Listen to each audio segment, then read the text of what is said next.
সবাইকে 26তম ক্লাসে স্বাগতম। আজকে আমরা দেখব CSS কালার।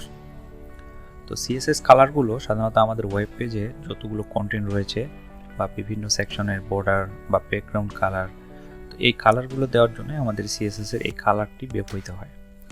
তো CSS কালারগুলো সাধারণত অনেক ধরনের হয়।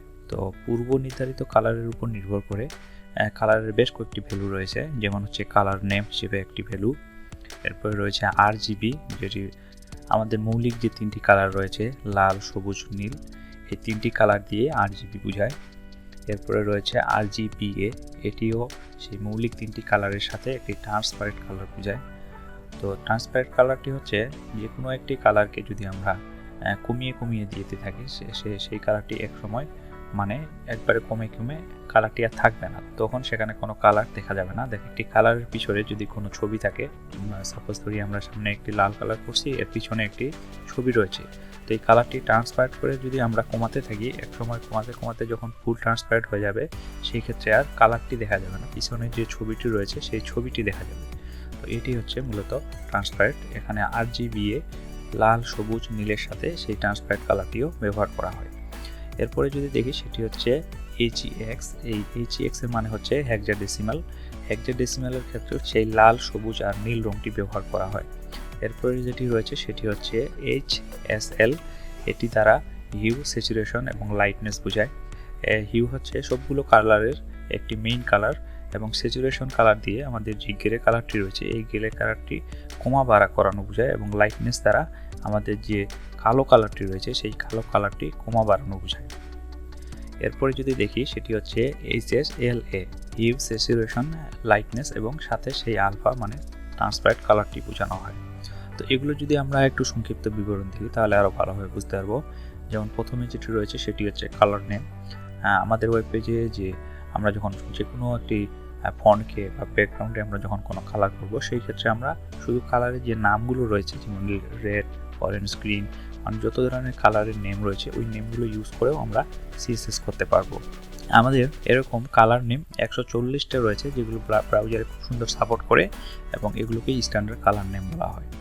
তো আমরা যদি একটা এক্সাম্পল দেখি, মনে করি যদি একটি H2 ট্যাগের মধ্যে কিছু কন্টেন্ট রয়েছে, তো আমরা সেটিকে যদি কালার দিতে চাই এই কালার নেম ইউজ করে, সেই ক্ষেত্রে আমরা H2 এর মধ্যে কালার, শুধু কালারের নামটা বসালেই হবে। এখানে আমরা লিখছি যে কালার রেড। এরপরে যদি আমরা দেখি RGB মানে হচ্ছে রেড, গ্রিন, ব্লু, এই RGB প্রত্যেকটি একটা প্যারামিটার বলা হয়। তো এই প্রত্যেকটি প্যারামিটারে 0 থেকে 255 মানে 0 থেকে 255 পর্যন্ত এর একটি মাত্রা রয়েছে, এর মধ্যে কালারগুলো বিদ্যমান থাকে। তো এই কালারগুলো যদি আমরা কালো বোঝাতে চাই, সেই ক্ষেত্রে আমাদের প্রত্যেকটাই প্যারামিটারে 000 লিখতে হবে, এবং যদি আমরা সাদা বোঝাতে চাই সেই ক্ষেত্রে 255 করে প্রত্যেকটি প্যারামিটারে দিতে হবে। যেমন আমরা এখানে দেখতে পাচ্ছি 000 করে 3টি প্যারামিটারে দেওয়া হয়েছে, এর মানে হচ্ছে এটার কালো রং শো করবে, এবং এখানে 255 করে 3টি প্যারামিটারে ইউজ করা হয়েছে, যার কারণে এখানে সাদা দেখাবে। তো আমরা যদি একটি এক্সাম্পল দেখি, সেমভাবে H2 এর মধ্যে যদি আমরা কালার দেই, RGB কালার দেই, সেই ক্ষেত্রে আমাদের কালার দিয়ে RGB লেখাটি লিখতে হবে, এবং ফার্স্ট ব্র্যাকেটের মধ্যে এই যে 3টি প্যারামিটার, এই প্যারামিটারগুলো কমা দিয়ে লিখতে হবে। এরপরে যদি দেখি RGBA, যেটির মানে হচ্ছে সেখানে লাল, সবুজ এবং নীল কালারের সাথে ট্রান্সপারেন্ট কালারটি থাকবে।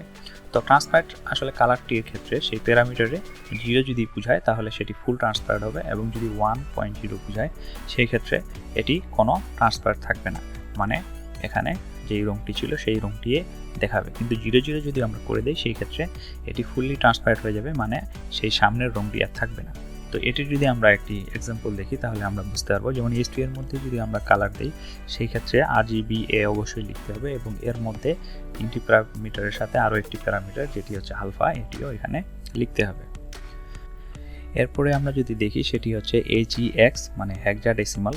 তো হেক্সাডেসিমালেও এখানে আমাদের সেই 3টি মৌলিক কালার থাকবে, যেটি হচ্ছে রেড, গ্রিন এবং ব্লু।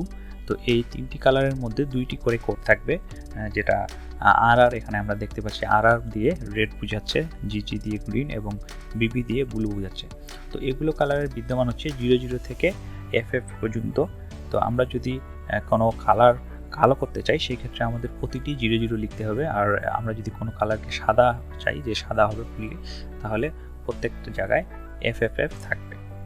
এগুলো যখন আমরা এই যে এখানে 0 0 রয়েছে এগুলো যখন কমা বাড়া করব তখন কিন্তু এখানে অনেকগুলো কালারের মিশ্রণ পাবো। সেমভাবে এফএফ এর এখানেও কিন্তু মিশ্রণ করলে অনেকগুলো কালার পাবো। তো এরকম একটা যদি আমরা এক্সাম্পল দেখি যে H2 এর মধ্যে আমরা যখন কালার করব সেক্ষেত্রে অবশ্যই হ্যাশটা দিয়ে আমরা এই 6 ডিজিটের কোডটি বসাবো, তাহলে আমাদের একটি কালার শো করবে। তো এরকমভাবে আরেকটি কালার রয়েছে, সেটি হচ্ছে HSL, যেটি হিউ, স্যাচুরেশন এবং লাইটনেস বোঝানো হয়। তো হিউটার ক্ষেত্রে এটি একটি ডিগ্রি সার্কেলের মতো বা হুইলের মতো কাজ করে, যেটি 0 থেকে 360 ডিগ্রি পর্যন্ত এটির অ্যাঙ্গেল। তো এটি 0 থেকে 119 পর্যন্ত হচ্ছে লাল রং, এবং 120 থেকে 239 পর্যন্ত হচ্ছে সবুজ রং, এবং 240 থেকে 360 ডিগ্রি পর্যন্ত হচ্ছে এটি নীল রং।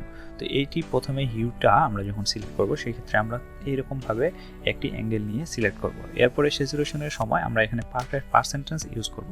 তো এটি 0% যদি বোঝায় তাহলে এটি হচ্ছে গ্রে শেডো ইউজ করবে, এবং 100% যদি বোঝায় তাহলে এটি আরও ফুললি গ্রে হয়ে যাবে।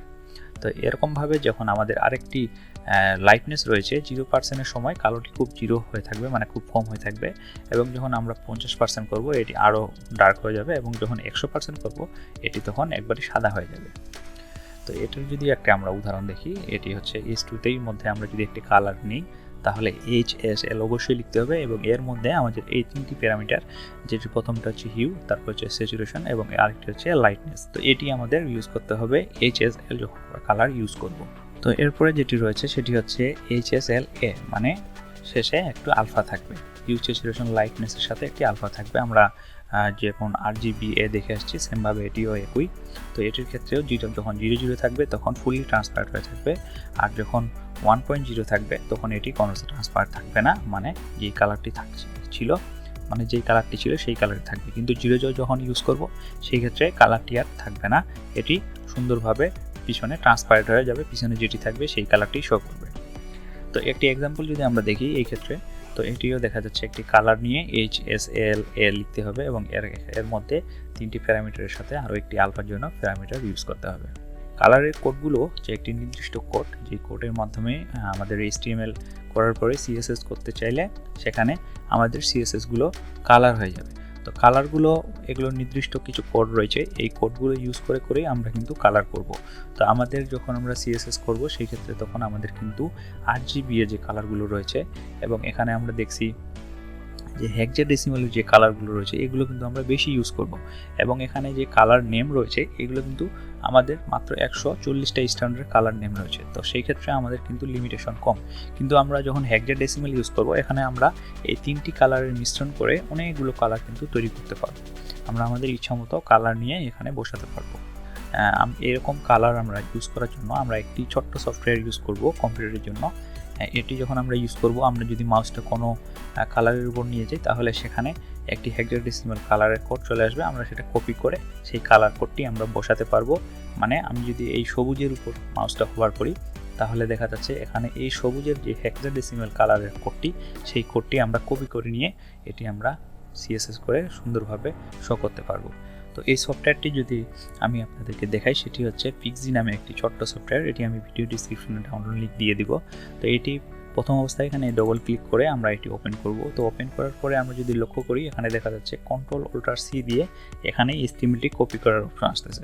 তো আমরা Ctrl-Alt এবং C চাপে কিন্তু আমরা কোডটি কপি করতে পারবো। যেমন দেখা যাচ্ছে আমরা এখানে যদি এই কালারটি কপি করতে চাই, দেখা যাচ্ছে আমাদের পিক্সিতেও কিন্তু এই কালারটি শো করতেছে। Ctrl-Alt-C চাপে কিন্তু এটি কপি হয়ে যাচ্ছে। তো এটি যদি আমরা পেস্ট করে দেখতে চাই তাহলে আমরা দেখতে পাবো যে এটি আসলে কালারটি কপি হয়ে গেছে কিনা। তো সেই ক্ষেত্রে আমরা যদি একটা নোটপ্যাড ওপেন করি, তো আমরা নোটপ্যাডে আমরা দেখতে পাচ্ছি এখানে যদি পেস্ট করি আমাদের কোডটি কিন্তু এখানে কপি হয়ে গেছে, যার কারণে এটি পেস্ট হয়ে গেছে। তো এই কোডটি ইউজ করার ক্ষেত্রে অবশ্যই আগে একটি হ্যাশ দিতে হবে। হ্যাশ দেওয়ার পরেই কিন্তু এই 6টি ডিজিটের কোড আমরা ইউজ করতে পারবো। সেমভাবে যদি আমি এইখানে কালারটি কপি করি, দেখা যাচ্ছে এই কালারটি আমি কপি করতে গেলে Ctrl-Alt-C চাপতে হবে, এবং এখানে আসে প্রথমে হ্যাশ চাপে তারপরে Ctrl-V দিয়ে পেস্ট করে দিচ্ছি। তো এই কালার কোডটি কিন্তু আমাদের এই কালারটি। তো এভাবে কিন্তু আমরা যদি কোনো ওয়েব ডিজাইনে বা কোনো একটি লোগোতে যদি কালারটি আমরা সঠিকভাবে নাম না জানি, সেক্ষেত্রে আমরা কালারটি এভাবে কপি করে নিয়ে ইউজ করব। তো এই কালারগুলো যদি আমরা এখন কোড এডিটরে একটু দেখি তাহলে আরও ভালোভাবে বুঝব। তো আমরা এখানে যদি কিছু লিখি, সাপোজ এখানে আমি লিখলাম পি ট্যাগের মধ্যে ওয়েলকাম টু এসো কাজ শিখি। তো এই পিটেকটা যদি আমি লিখলাম, এখানে কিন্তু পিটেকটা আমাদের সুন্দর শো করতেছে। তো এটিকে যদি আমরা এখন কালার করতে চাই, আমি এখানে একটি স্টাইল নামে ফাইল ক্রিয়েট করে রাখছি, যেটি অবশ্যই লিঙ্ক আপ করে রাখছি। তো আমি যদি এখানে আমাদের এই পিটেকটা ধরে যদি কাজ করি, সিএসএস করি, সেই ক্ষেত্রে পি দিয়ে সেকেন্ড ব্র্যাকেট দিতে হবে এবং এর মধ্যে আমরা যে স্টাইলগুলো করব সেগুলো পাবে। তো আমরা যেহেতু কালারগুলো দেখে আসলাম, তো কালার যদি দেখি, যেমন প্রথম অবস্থায় যেটি কালার নেম ছিল সেটি যদি দেখি, তো কালার আমরা সাপোজ লাল দিলে রেড লিখতে হবে, তাহলে রেড লিখলেই আমাদের এই কালারটি লাল হয়ে যাচ্ছে। তো এটি হচ্ছে কালার নেম। তো এখানে যদি আমরা একটি RGB কালার ইউজ করি, সেক্ষেত্রে অবশ্যই আগে RGB লিখতে হবে এবং ফার্স্ট ব্র্যাকেটের মধ্যে যেমন যে 3টি প্যারামিটার রয়েছে, একটি হচ্ছে রেড, একটি গ্রিন, আর একটি হচ্ছে ব্লু, এই 3টি অবশ্যই এখানে লিখতে হবে। তো এটি যদি আমরা দিই, তাহলে দেখা যাচ্ছে এখানে এই যে কালারটি চেঞ্জ হয়ে গেছে। সেমভাবে যদি আমরা একটি RGB কালার ইউজ করি, সেই ক্ষেত্রে আমাদের এই কালারটি এখানে কীরকম দেখে আমরা যদি দেখি, তো এটি আমি কাটে দিই। যদি আমি এখানে RGB নামে একটি কালার ইউজ করি, এখানে দেখা যাচ্ছে আমরা যে শেষে 5 ট্রান্সফার ইউজ করছি 0.5, এটির কারণে কালারটি কিন্তু হালকা হয়ে গেছে। তো এটি যদি আমরা আরও একটু বাড়াই দেই, সেই ক্ষেত্রে যদি 2 করে দেই, মানে আরও ট্রান্সফার আরও কিন্তু বাড়ে গেল, মানে ট্রান্সফার আরও হালকা হয়ে গেছে, কালারটি ভালোভাবে দেখা যাচ্ছে না। আর এটি যদি আমরা শুধু 1 রাখি, সেই ক্ষেত্রে কিন্তু এটি যে অরিজিনাল কালারটি রয়েছে, সেই অরিজিনাল কালারটি এখানে ডিপ মানে গাঢ় হয়ে থাকতেছে।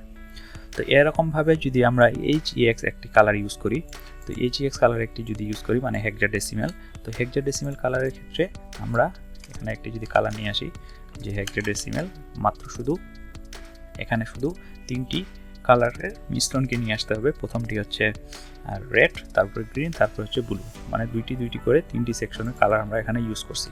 তো এখানে কালারটি আমরা ইউজ করে দেখা যাচ্ছে যে এখানেও কালারটি চলে আসছে। তো সেমভাবে যদি আমরা একটি HSL এর কালার ইউজ করি, তো আমরা যদি এখানে দেখি সেই কালারটি, এটি কাটে দিলাম। তো সেক্ষেত্রে HSL নিতে হবে এবং 3টি প্যারামিটারের মধ্যে আমাদের কালারটি এখানে লিখে দিতে হবে। এরকমভাবে HSL একটি যদি আমরা ইউজ করি, সেই ক্ষেত্রে আমাদের এখানে জাস্ট একটি ইউজ করতে হবে এবং এর মধ্যে আরও একটি নতুন প্যারামিটারে বলে দিতে হবে যে এটা ট্রান্সপারেন্ট কত হবে। তো আমরা যদি এখানে দেই 0.5, তাহলে এটি দেখা যাচ্ছে একটু হালকা হয়ে আসছে। তো মূলত এভাবে কালারগুলোর যে বিভিন্ন ধরনের ভ্যালুয়েবল কালারগুলো রয়েছে, এই কালারগুলো এভাবে ইউজ হয়।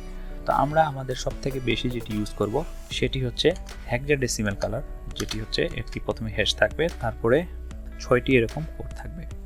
তো এভাবে আমরা হেক্সাডেসিমাল কালার ইউজ করে আমরা কিন্তু খুব সুন্দরভাবে এখানে কালারগুলো করতে পারি। তো কালার শুধু যে আমরা ফন্টের মধ্যেই করব এরকম না, আমরা যদি এখন চাই যে আমরা এই যে লেখাটি রয়েছে এই লেখাটির পিছনেও একটি কালার দিব, সেই ক্ষেত্রে পিকে আমরা ধরে প্রথম অবস্থায় আমরা কালার দিলাম এটির এই ধরনের একটি পিঙ্ক কালার, এবং এটিকে যদি আমরা বলি যে এটির ব্যাকগ্রাউন্ড কালার হবে, হ্যাঁ দেখা যাচ্ছে এখানে ব্যাকগ্রাউন্ড কালার আমরা দিলাম কালো। তো কালো ক্ষেত্রে আমরা 6টি এখানে 0 ইউজ করলে এটির ব্যাকগ্রাউন্ড কালারটি হয়ে যাবে কালো। তো এখানে দেখা যাচ্ছে আমরা শুধু কালারই ইউজ করতে পারতেছি না, এখানে আমরা এই পিটেকটি নিয়েছি, এই পিটেকটির পিছনেও একটি কালার ইউজ করতে পারতেছি, যেটির নাম হচ্ছে ব্যাকগ্রাউন্ড কালার। তো আমরা ইচ্ছা করলে এখানে কালারটি আমরা সাদা করে দিতে পারি, 6টি F লিখলে এখানে সাদা হয়ে যাবে। তো এখন দেখা যাচ্ছে খুব সুন্দরভাবে ব্ল্যাকের উপরে একটি কালো লেখা দেখা যাচ্ছে। তো এভাবে আমরা যে কোনো একটি এলিমেন্টকে আমরা সুন্দরভাবে এর ব্যাকগ্রাউন্ড কালার দিতে পারবো এবং যে কোনো কন্টেন্টকে, যেমন H1 থেকে H6 পর্যন্ত এবং প্যারাগ্রাফগুলোকে আমরা কালার দিয়ে খুব সুন্দরভাবে আমরা কন্টেন্টগুলো বিভিন্ন ধরনের কালার চেঞ্জ করতে পারবো। তো আজকে এ পর্যন্ত, আগামী ক্লাস দেখার আমন্ত্রণ জানিয়ে এখানে শেষ করছি। ধন্যবাদ।